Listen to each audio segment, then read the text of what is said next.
साथियों नमस्कार। मैं शेर सिंह राणा, राष्ट्रवादी जनलोक पार्टी सत्ते का राष्ट्रीय संयोजक। आज का ये वीडियो हरियाणा से इनेलो पार्टी के एमएलए हैं श्री अर्जुन सिंह चौटाला जी, उनके सपोर्ट में है। और जो डीसी रोहतक हैं और जो एसपी साहब हैं, उनके विरोध में भी है। और जो यूपीएससी है जो उनको चयनित करती है, उनसे प्रार्थना करने के लिए भी है।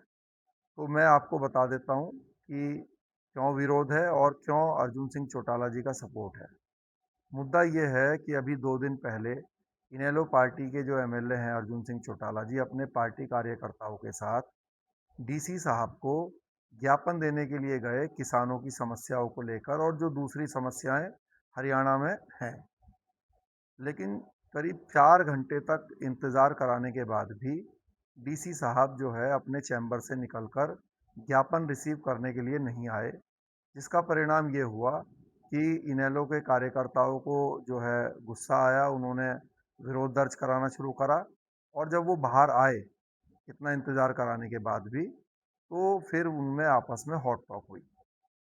तो अगर हम भारत के कॉन्स्टिट्यूशन के हिसाब से बात करते हैं, तो जो एमएलए होता है, जो जनप्रतिनिधि है, उसका प्रोटोकॉल एक आईएएस जो डीसी हैं, जो एसपी हैं, उनसे ऊपर होता है। तो जब हम भारतीय कॉन्स्टिट्यूशन की बात करते हैं, तो उसके अकॉर्डिंगली भी डीसी साहब का ये फर्ज था कि वो ज्ञापन लेने के लिए विधायक जी के पास आते, लेकिन उन्होंने उस प्रोटोकॉल को फॉलो नहीं किया।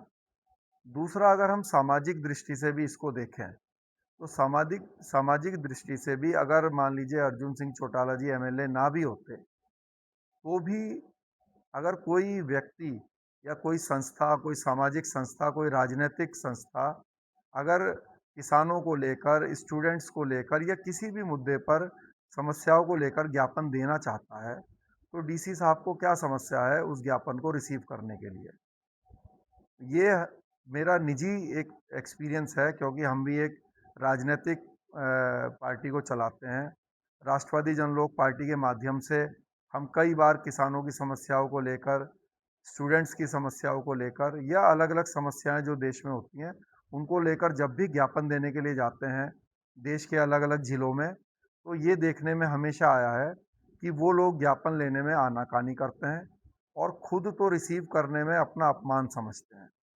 वो या तो किसी क्लर्क को भेज देंगे या फिर किसी जो जूनियर अधिकारी है, उसको वो भेज देंगे और बहाना हर बार ये मारा जाता है कि डीसी साहब तो व्यस्त हैं।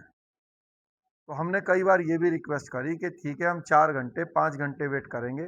जब वो व्यस्त ना हों, जब वो थोड़ा-सा भी फ्री हों, तो हम उनको ही वो ज्ञापन देना चाहते हैं, लेकिन वो लोग समय नहीं देते हैं। कारण क्या है? कारण ये है कि एक तो ये लोग अपने आप को राजा समझते हैं और जो सामाजिक लोग हैं, जो राजनीतिक लोग हैं, जो देश की या समाज की समस्याओं को उठाते हैं या उनकी सेवा करना चाहते हैं, तो ये लोग उनको समझते हैं कि ये ऐसे ही हैं, ये तो नौकर हैं। तो इसका मैं जो यूपीएससी है, उससे ये रिक्वेस्ट करूँगा कि जब आप आईएएस को, आईपीएस को चयनित करते हैं, तो 2+2 4 होता है। सिर्फ़ ये मत देखिए कि सिर्फ पढ़ाई में कौन व्यक्ति, विद्यार्थी समझदार है। ये देखना भी ज़रूरी है और ख़ासकर ट्रेनिंग के दौरान ये सिखाना बड़ा ज़रूरी है कि इस व्यक्ति का जो विवेक है, दूसरों के लिए जो सम्मान है, वो बरकरार है या नहीं है। क्योंकि जब आप एक ताकतवर कुर्सी पर बैठते हैं, तो ताकतवर कुर्सी पर बैठे हुए व्यक्ति का विवेक और उसमें जो लोगों के प्रति, जनता के प्रति जो सेवा भावना होनी चाहिए, वो बड़ी ज़रूरी है। आप कभी भी देखिएगा कि नए-नए जब रिज़ल्ट आते हैं और जब आईएएस और आईपीएस के रिज़ल्ट जब आते हैं और जब जो बच्चे चयनित होते हैं, तो आप हमेशा देखिएगा कि उनको जो है जब किसी टीवी में इंटरव्यू देंगे या अखबार को इंटरव्यू देंगे, तो वो कितने सभ्य तरीके से देते हैं। उनका जो परिवार होता है, उनके परिवार के भी कई लोग जो है, कोई टीचर होता है, कोई किसान होता है।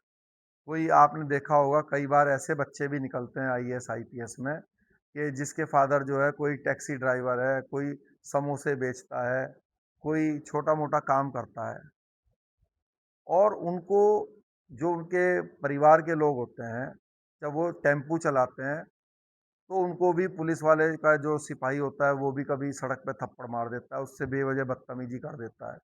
कोई टीचर होता है, तो उसके साथ भी कभी-कभी बदतमीजी होता है। जो किसान होता है, जब तहसील में जाता है, उसके साथ भी जो है, उसका भी कभी-कभी अफ़सर लोग अपमान कर देते हैं। और इन्हीं परिवारों के बच्चे ही जब खुद आईएएस बन जाते हैं, जब खुद उन कुर्सियों पे बैठ जाते हैं, तो उनका विवेक कहाँ मर जाता है। तो मैं ऐसे सभी जो देश में आईएएस, आईपीएस हैं, उनसे ये प्रार्थना करूँगा कि आप अपना फैमिली बैकग्राउंड उस कुर्सी पर बैठकर क्यों भूल जाते हैं? आप क्यों भूल जाते हैं कि जो आपके माता-पिता थे, जब वो एक साधारण व्यक्ति थे, उनको कितनी परेशानियाँ इस सिस्टम में देखने को मिलती थी, कितना वो जो है अपमानित महसूस करते थे। तो जब आपको ईश्वर ने इतनी ताकतवर कुर्सी पर बैठाया है, आईएएस बनाया है, आईपीएस बनाया है, तो जो आपके सामने आते हैं, वो भी किसी के माता-पिता होते हैं। वो जो किसान आते हैं, वो भी किसी के माता-पिता होते हैं, जो टीचर्स आते हैं, वो भी किसी के माता-पिता होते हैं। आज जैसे आप सामाजिक व्यक्तियों का अपमान करते हैं या उस कुर्सी पर बैठकर घमंड करते हैं, ऐसे ही आपके माता-पिताओं के साथ और परिवार के लोगों के साथ भी व्यवहार होता है, तो उसको खराब लगता है। तो अपना आप विवेक जो है, वो गिरने मत दीजिए। आपसे भी मेरा निवेदन है कि जब आप मसूरी में ट्रेनिंग कराते हैं, तो इन लोगों को ये समझाइए कि आपके पास एक ताकतवर कुर्सी मिलने जा रही है। आप जो हैं आप सरकारी कर्मचारी, लेकिन आपके पास ताकत भी है। तो जब आपके पास ताकत है, तो हमेशा ध्यान रखिए कि आपका भी खुद का भी क्या बैकग्राउंड है। आप देखते होंगे कई बड़े साधारण परिवारों के बच्चे आईएएस, आईपीएस बनते हैं। हम ये तो बोल ही नहीं रहे हैं कि आपके पिताजी मान लीजिए साधारण टीचर थे, आपके पिताजी जो है कोई समोसे बेचता था, किसी का टैक्सी चलाता था। आपके पास कहाँ से कई-कई सौ करोड़ रुपए आ जाते हैं, इस बारे में तो कोई डिस्कस ही नहीं कर रहे हैं हम। हम तो ये कह रहे हैं कि भाई आपके जो माता-पिता हैं, जो आपके भी परिवार, रिश्तेदार के लोग हैं, वो सब साधारण लोग हैं, वो अफ़सरों के पास जाते हैं। तो जो आप चाहते हैं कि उनके साथ ट्रीटमेंट हो, तो आप भी उनके साथ वैसा ही व्यवहार किया कीजिए, ये निवेदन है।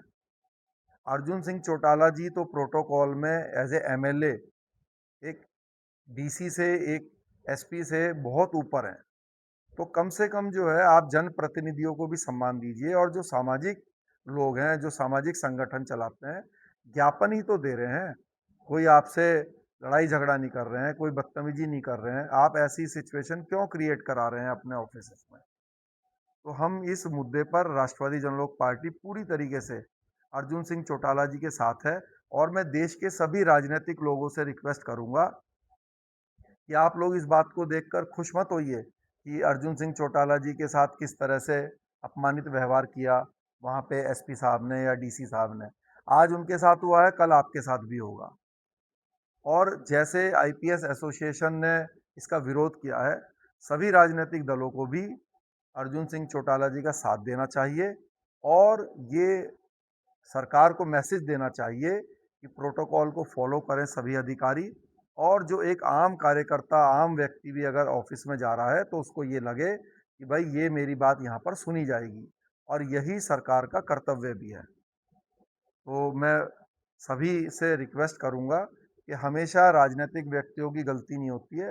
राजनीतिक व्यक्ति तो दिन-रात धूप में, बारिश में आपकी आवाज़ बनता है सरकारी अधिकारियों के सामने और सरकारी अधिकारियों से रिक्वेस्ट है कि ये जो अंग्रेज़ों वाली जो ताकत है, उसको आप ये मत समझिए कि आप किसी दूसरे देश से आए हैं।